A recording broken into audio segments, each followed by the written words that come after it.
Hello বন্ধুরা, সকলকে রহস্য দুনিয়া চ্যানেলে স্বাগত। পৃথিবীর সমস্ত আশ্চর্যের মধ্যে অন্যতম হলো ইজিপ্টের পিরামিড, যা প্রায় 450 বছর আগে অজস্র রহস্য নিয়ে একই জায়গায় পাহাড়ের মতো দাঁড়িয়ে রয়েছে। কোনো মডার্ন টেকনোলজি ছাড়াই গিজার 141 ফুট পিরামিড, যেটাই মানব দ্বারাই নির্মাণ করা হয়েছিল, যা আজও আধুনিক বিশ্বকে অবাক করে দেয়। 1870 সালের আগে পর্যন্ত মানুষের মধ্যে বিশ্বাস জন্মেছিল যে পিরামিড মানুষ দ্বারা নির্মিত নয়, ভিন গ্রহ থেকে এলিয়েনরা হয়তো এই পিরামিড নির্মাণ করেছে। কিন্তু আজ থেকে 150 বছর আগে যা ঘটেছিল, যার কারণে পিরামিডের বহু রহস্য ফাঁস হয়ে যায়, আর তারপর মিশর প্রত্নতত্ত্ববিদদের কাছে আড্ডাখানায় পরিণত হয়। এই গল্পের সূত্রপাত হয় আজ থেকে 150 বছর পূর্বে। 1870-এর দিকে যখন একজন পথিক পিরামিডের পাশ দিয়ে হেঁটে যাচ্ছিল, সে একটি বিশাল শিয়াল দেখতে পায়। পথিকটি যখন শিয়ালটিকে দেখে পাথর ছোঁড়ে, তখন শিয়ালটি পিরামিডের মধ্যে সুড়ঙ্গ পথ ধরে ভেতরে চলে যায়। এইসব ওই পথিকটির চোখের সামনে ঘটে। সে জানতো না যে পিরামিডের মধ্যে কোনো সুড়ঙ্গ থাকতে পারে। তখন তার মধ্যে কৌতূহল জন্মায়, এমন কী রহস্য লুকিয়ে রয়েছে তার মধ্যে। সে তখন গোপনে ওই সুড়ঙ্গ ধরে ভেতরে প্রবেশ করে। তারপরই শুরু হয় গিজার পিরামিডের একের পর এক রহস্যের উন্মোচন। ভেতরে প্রবেশ করে সে যা দেখে সেটা দেখে সে রীতিমতো হতভম্ব হয়ে যায়। আর এই ঘটনার পর থেকে ইতিহাসের এক নতুন অধ্যায় শুরু হয়। আর সে এমন এক গোপন চেম্বারে প্রবেশ করেছিল, সেটার সম্বন্ধে সেই সময় পর্যন্ত কেউ জানতো না। 1870 সালের পর মানুষ প্রথম জানতে পারে যে পিরামিডের ভেতর গোপন কক্ষ রয়েছে। সে এমন একটি কক্ষের মধ্যে প্রবেশ করে যেখানকার দেয়ালে অদ্ভুত ভাষায় খোদাই করে কিছু শব্দ লেখা রয়েছে, যেটা সে তখন বুঝে উঠতে পারেনি। এই ধরনের ভাষা সে প্রথমবার দেখেছে। তখন ওই ব্যক্তি দৌড়ে পিরামিডের বাইরে চলে আসে। কয়েকদিন সে শান্তিতে ঘুমোতে পর্যন্ত পারেনি। সে ঠিক করে যে পিরামিড নিয়ে মানুষের মধ্যে যে কুসংস্কার, তা কিছুদিনের মধ্যে দূর করবে, আর এই গোপন রহস্যটি বিশ্বের সামনে তুলে ধরবে। রিসার্চারদের জানিয়ে দেবে যারা পিরামিডের রহস্য উন্মোচনের জন্য কাজ করে চলেছে। যখনই সে এই ঘটনাটি রিসার্চারদের জানিয়ে দেয়, তখনই খবরটি আগুনের মতো ছড়িয়ে পড়তে থাকে বিশ্বের কাছে। এরপর দিয়ে গিজার পিরামিড রিসার্চারদের কাছে আলোচ্য বিষয় হয়ে দাঁড়ায়। পিরামিডের রহস্য উন্মোচন করার জন্য রিসার্চারদের দল ঠিক করে ওই সুড়ঙ্গ পথ দিয়ে তারা সুড়ঙ্গর ভেতরে প্রবেশ করবে। যখনই গবেষকরা গুহার ভেতর প্রবেশ করে, তখনই তারা হতভম্ব হয়ে পড়ে। তাদের অবাক হওয়ার প্রধান কারণ হলো সিক্রেট চেম্বারের ভেতর গ্রানাইট পাথরের একটি কফিন রয়েছে, যা আগে কেউ দেখেনি। পূর্বে এই কফিনটির ব্যাপারে কেউ কিছু জানতো না। তার থেকে বেশি আশ্চর্যের বিষয় হলো ওই ভারী গ্রানাইটের কফিনটি কীভাবে পিরামিডের ভেতরে প্রবেশ করানো হলো। কারণ সিক্রেট চেম্বারের পথটি এতটাই ছোট যে কফিনটিকে বাইরে থেকে প্রবেশ করানো সম্ভবই নয়। ওই সুড়ঙ্গ পথটি এতটাই ছোট যে মোটা ব্যক্তি সহজে তার মধ্যে দিয়ে প্রবেশ করতে পারবে না। আরও আশ্চর্যের বিষয় হলো ওই কফিনের মধ্যে কোনো মমি কিংবা কোনো বস্তু সামগ্রীও পাওয়া যায়নি। রহস্যময় কফিনের ভেতরটা ছিল ফাঁকা, কিন্তু রিসার্চারদের নজর পড়েছিল ওই কফিনের ওপর। কীভাবে ওই কফিনটিকে ছোট রাস্তা দিয়ে ভেতরে আনা হলো। সব গবেষকরা একত্রিত হয়ে এক সমাধান বের করে। তাদের মতে প্রথমে কফিনটিকে তৈরি করা হয়, তারপর সিক্রেট চেম্বারটিকে তৈরি করা হয়, আর সিক্রেট চেম্বার থেকে বেরিয়ে আসার জন্য ক্ষুদ্র পাথরটিকে রাখা হয় এবং চেম্বারটিকে সিল্ড করে দেওয়া হয়। কিছুদিন পরে এই রিসার্চটিতে আরও কিছু অধ্যায় জোড়া লাগে।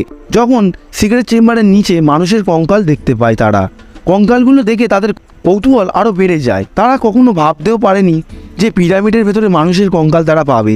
আসলে তারা কঙ্কাল দেখে অবাক হয়নি। অবাক হওয়ার প্রধান কারণ হলো ওই কঙ্কালগুলো সব শ্রমিকদের, যারা ওই চেম্বারটি নির্মাণের কাজে নিযুক্ত ছিল, যার মধ্যে ক্ষতেরও দাগ রয়েছে।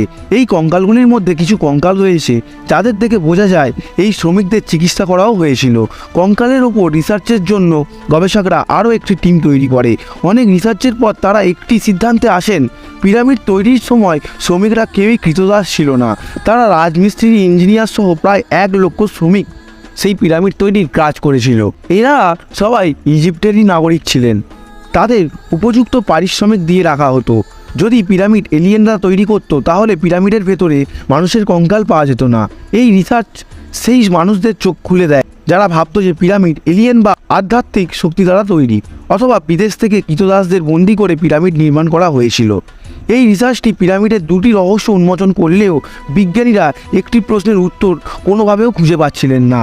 এই প্রকাণ্ড পিরামিড তৈরির জন্য এই পাথরগুলো কোথা থেকে এবং কিভাবে আনা হয়েছিল। পিরামিড নির্মাণে ব্যবহৃত পাথরগুলো খুবই ভারী। যদি বর্তমান যুগেও পিরামিড নির্মাণ করা হতো তাহলে বর্তমানে সবচেয়ে শক্তিশালী ক্রেনগুলিও ক্ষমতা নেই ওই ভারী ভারী পাথরগুলোকে তোলার। এই ক্রেনের সাহায্যে 7 থেকে 8 বছর সময় লাগতো পিরামিড বানাতে। তাছাড়া বিজ্ঞানীদের মনে এই প্রশ্ন থেকেই যায় যে মডার্ন টেকনোলজি ছাড়া সেই সময় কিভাবে পিরামিড তৈরির কাজের জন্য কতজন শ্রমিক নিয়োগ করেছিল। এইসব প্রশ্নের উত্তর পাওয়ার জন্য বিজ্ঞানীরা একত্রিত হয়ে সিদ্ধান্ত নেয় 1 লক্ষ শ্রমিকরা ওই ভারী ভারী পাথরগুলোকে ইজিপ্টের তোরা নামক পাথর খাদান থেকে কনস্ট্রাকশন এরিয়া পর্যন্ত নিয়ে আসে। এরপর 70,000 কেজি পাথরের ব্লককে একটি একটি করে জুড়ে দেয়। এভাবেই গিজার পিরামিড তৈরি করা হয়। বিজ্ঞানীদের এই কথা মেনে নেওয়ার পর কিছু বুদ্ধিজীবীরা প্রশ্ন তোলেছে এই দৈত্যাকার পিরামিড নির্মাণের পেছনে উদ্দেশ্য কী ছিল, কেন বা তারা এত বৃহৎ আকৃতির পিরামিড নির্মাণ করেছিলেন। কারণ পিরামিডে রয়েছে 23 লক্ষ পাথর, প্রতিটা পাথরের ওজন 70,000 কেজিরও বেশি। কোন উদ্দেশ্যে মিশরের রাজা বা ফেরাও 1 লক্ষ শ্রমিককে এই ঝুঁকিপূর্ণ কাজে নিয়োগ করেছিলেন? তাহলে নিশ্চয়ই এই পিরামিডকে ঘিরে রয়েছে এক গভীর রহস্য। এই পিরামিডের ভেতর কেন গোপন চেম্বার তৈরি করা হয়েছিল, কেনই বা গ্রানাইট পাথর দিয়ে কফিনটি তৈরি করা হয়েছিল? গোটা বিশ্ব জানে যে প্রাচীন মিশরের রাজা রানীদের মৃতদেহকে রাখা হতো এই ত্রিভুজাকৃতিক মাকবারার ভেতরে, যাকে মিশরীয় ভাষায় পিরামিড বলে। এই কারণেই পিরামিড নির্মাণ করা হয়। কিন্তু এই গবেষণার পর এই থিওরিটাকে বাতিল করে দেওয়া হয়। রিসার্চারদের মতে মিশরীয়রা এতটাও বোকা ছিল না যে রাজা রানীদের মৃতদেহ রাখার জন্য সুবিশাল আকৃতির পিরামিড বানাবে। অনেক রিসার্চের পর বিজ্ঞানীরা শেষমেশ এই রহস্যের উন্মোচন করেন। প্রাচীন মিশরীয়রা মনে করতেন মানুষের মৃত্যুর পর মানুষেরা অন্য গ্রহতে গিয়ে জীবিত হয়ে যায়। আসলে অন্য গ্রহটা হলো আকাশ। প্রাচীন মিশরীয়রা মনে করতেন যে মৃত্যুর পর মানুষেরা তারাতে রূপান্তরিত হয়ে যায়, আর এই কারণেই পিরামিডকে তারা নির্মাণ করেন। পিরামিডের সাথে তারার সম্পর্ক কোথা থেকে আসলো? সম্পর্ক আসার পিছনে প্রধান কারণ পিরামিডের ডিজাইন। মিশরের পিরামিডগুলোকে পরপরভাবে তৈরি করা হয়নি। বিজ্ঞানীদের মতে রিয়ান বেল্টের 3টি তারার ওপর মিশরীয়রা বিশ্বাস রাখত। এই তারাগুলি হলো মিনটাকা, অ্যালনিলাম, অ্যালনিটাক। এই 3টি তারাকে অ্যালাইন করে 3টি পিরামিডকে বানানো হয়েছে। এই 3টি তারাকে সর্বদা সরলরেখা বরাবর দেখা যায়। তারাগুলি এক একটি পিরামিডের ওপর মণির মতো জ্বলছে। তখনকার ইঞ্জিনিয়াররা বোকা ছিল না, তারা ছিল বিশাল জিনিয়াস। 1980 সালের দিকে আরও কিছু রহস্য উন্মোচন করা হয়। সেটি হলো পিরামিডের ভেতরে কিং কুইন 2টি চেম্বার ছাড়াও আরেকটি চেম্বার ছিল। তো বন্ধুরা, গোপন দরজার মধ্যে কী রহস্য রয়েছে তা আপনারা কমেন্টে জানান।